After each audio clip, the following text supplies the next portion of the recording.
चार को कौन number first expression ये दिएको छ त a q plus b र a q plus b को फर्मुला के हुन्छ a plus b square minus a plus b square वाह सेकेन्ड एक्सप्रेशन के दिएको छ त a minus a square b plus ab square अब यहाँबाट के कमन ल्याउनु छ त a कमन ल्याउनु छ यहाँ के बाँकी रह्यो a square minus ab plus b square ल थर्ड एक्सप्रेशन हेर थर्ड एक्सप्रेशन के दिएको छ त a4 plus b4 यसको प्रकारको क्वेशन मैले के भनेको थिएँ त यो वाला टर्मलाई के गर्ने यसलाई हामी के लेख्न सक्छौं स्क्वायर को पनि प्लस b स्क्वायर को अब a स्क्वायर अनि प्लस b स्क्वायर को फर्मुला के हुन्छ a plus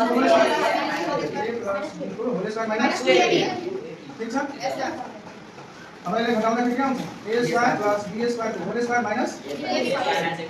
square b square यसलाई हामी के लेख्न सक्छौं त ab को होल स्क्वायर यसलाई a मान्दिने यसलाई b मान्दिने अब a square minus b square को फर्मुला के हुन्छ त a plus b minus b के भयो त a square plus b square plus ab र a square plus b square minus ab ठीक छ अब कमन फ्याक्टर हेर्ने त्यतिखेर कुन छ त common factor a square minus ab यो टर्म छ